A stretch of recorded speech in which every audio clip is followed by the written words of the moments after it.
ქვეყანაში უნდა იყოს ზუსტად გაწერილი, ნამდვილად არ გავდგებით საომარის. საბოლოო მიზანი დღევანდელი ხელისუფლების არის ის, რომ უზრუნველყოფის ან ნებისმიერი სხვა ოცნების, რომელიც ბიძინა ივანიშვილი. მინდა საზოგადოების ყურადღება მივაპყრო იმ აბსოლუტურად საგანგაშო ტენდენციას, რომელსაც ყოველ შემთხვევაში ის ადამიანები, ვინც ვერ ყვევით რაშია საქმე, ხედავთ ყოველი დღის განმავლობაში.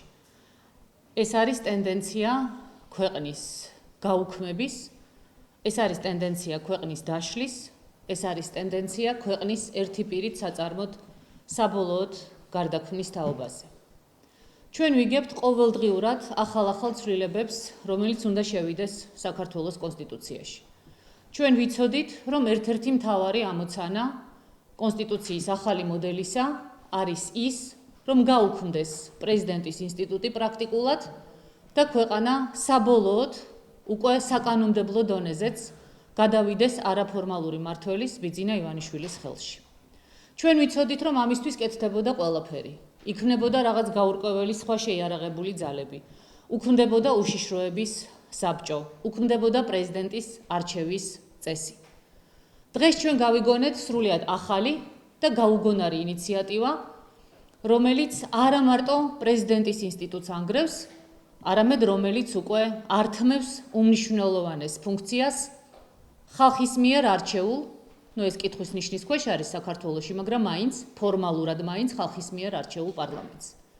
დღეს პარლამენტის თავმჯდომარემ გამოაცხადა, რომ პარლამენტის მიერ საჭირო აღარ იქნება საომარი მოქმედების შესახებ გადაწყვეტილების დამტკიცება და ამ გადაწყვეტილებას მიიღებს პრემიერ-მინისტრი, უფრო სწორად ბიძინა ივანიშვილი, რომელიც მართავს ყველა პრემიერ-მინისტრს, რომელიც აქამდე ყოფილა და აპირებს მართოს ყველა სხვა პრემიერ-მინისტრიც, რომელიც მომავალში იქნება.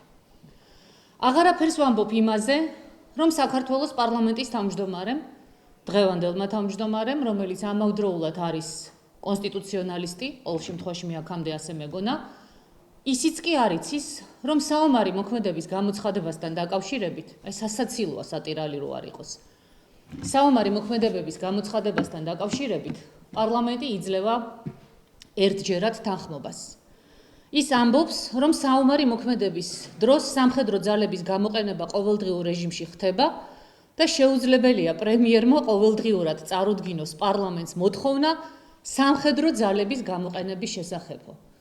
როგორც ჩანს, ჩვენი პარლამენტის დღევანდელ თავმჯდომარეს გონია, რომ თავდაცვის სამინისტრომ, შეიარაღებულმა ძალებმა ღმერთმა დაიფაროს და ომის შემთხვევაში ყოველდღიურად უნდა მიმართოს პარლამენტს, ყველა ოპერაციის დროს ნებართვა უნდა მოთხოვოს, ჯარის გადაადგილებაზე ნებართვა უნდა მოთხოვოს და საომარი ოპერაციების ჩატარებაზე ასევე ყოველდღიურ რეჟიმში უნდა მიმართოს პარლამენტს.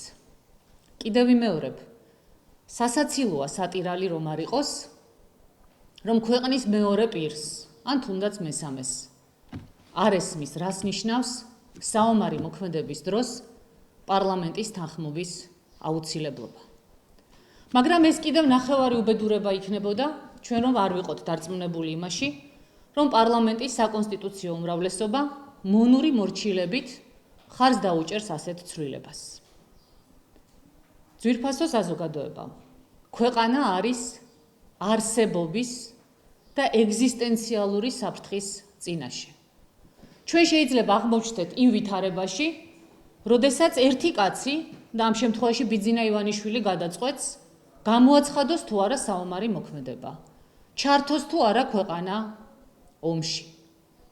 ასეთი გადაწყვეტილებების სიმწარე ჩვენ 2008 წელს ვიხილეთ, მაგრამ ეხლა ეს საფრთხე კიდევ უფრო დიდ მასშტაბს იძენს, იმიტომ რომ ჩვენ არ ვიცით, რა იქნება 1 წლის, 2 წლის ან 5 წლის შემდეგ თუ ასე გაგრძელდა. მოუწოდებ ყველას, ვისაც ესმის, რას ნიშნავს სახელმწიფო ინსტიტუტები, რას ნიშნავს ქვეყნის თავდაცვის უნარიანობა, რას ნიშნავს ბოლოს და ბოლოს თუნდაც ფალსიფიცირებული ან მანიპულირებული არჩევნებით არჩეული პარლამენტი, სადაც იმის შანსი, რომ 150 კაცში რამდენიმე გონიერი ადამიანი და სამშობლოსთვის გულშემატკივარი ადამიანი აღმოჩნდება, ნამდვილად არსებობს. ხმა ავღვიმაღლოთ იმ საოცრების წინააღმდეგ, რაც ხდება დღეს ქვეყანაში. ხალხნო, ჩვენ გვიუქმებენ ქვეყანას. ჩვენ არ გვიუქმებენ მარტო პრეზიდენტის ინსტიტუტს, ან პარლამენტს, ან მთავრობას, ან სასამართლოს. ჩვენ გვიუქმებენ სახელმწიფოს. თუ ქართველი ერი ამ ყველაფერზე ხმას არ ამოიღებს, მაშინ სამარცხვინო იქნება ეს და ჩვენი დიდი წინაპრები ალბათ იტყოდნენ, რომ ჩვენ არ ვიმსახურებთ სახელმწიფოებრიობას და არ ვიმსახურებთ იმ სახელმწიფოს, იმ ქვეყანას, იმ მიწას, იმ თავისუფლებას, რომლისთვისაც საუკუნეების განმავლობაში თაობები იბრძოდნენ. მე მოუწოდებ ყველა პოლიტიკურ ძალას, განსხვავებული შეხედულებების და მიუხედავად. ეხლა არის ისეთი ვითარება, როდესაც ყველამ ხმა უნდა ამოიღოს ამ უკანონობის და ქვეყნის დაქცევის წინააღმდეგ. აღიმაღლეთ ხმა და ყველამ მოუწოდეთ თქვენ სამომრჩეველს, რომ არ გაჩუმდნენ ამ უკანონობაზე, რასაც ქვეყნის გაუქმება ჰქვია.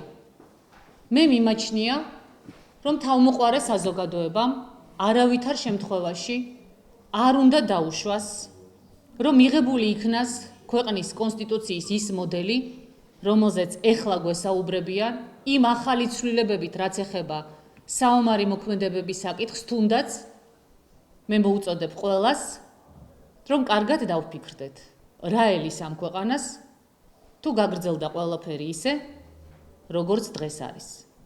მე როგორც ძალიან გამოცდილი პოლიტიკოსი, როგორც ადამიანი, რომელმაც იცის, რა ხდება, როდესაც ერთი ადამიანის სურვილების გამო ინგრევა სახელმწიფო ინსტიტუტები. ვაფრთხილებ ჩვენს ქვეყანას და ჩვენ საზოგადოებას. ჩვენ თუ ხმას არ ამოვიღებთ, ჩვენ დაგვემხობა ეს ქვეყანა თავზე და ჩვენ ამას ჩვენი მომავალი თაობები ნამდვილად არ გვაპატიებენ. ვისაც უნდა, რომ ომი და მშვიდობა, ქვეყნის ყოფნა არ ყოფნა, ქვეყნის ხვალინდელი დღე ბიძინა ივანიშვილზე იყოს მხოლოდ დამოკიდებული, მხოლოდ იმიტომ, რომ მას ძალიან ბევრი ფული აქვს, ამ ადამიანებმა კარგად გააცნობიერონ, რას ეტყვიან თავიანთ შვილებს და თავიანთ შვილიშვილებს, თუ ეხლა გაჩუმდებიან.